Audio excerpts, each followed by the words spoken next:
台風の行っちゃった後の今日はまた暑くなるそうです。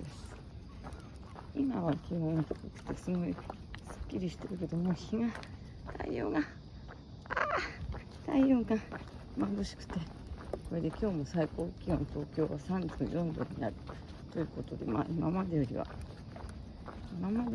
低いかな。でも暑いね。今ちょっと涼しくて、昨日の夜はちょっと涼しかったです。よかったね、みきちゃん。暑いけど今日もみきちゃんは黄金色に輝いてます。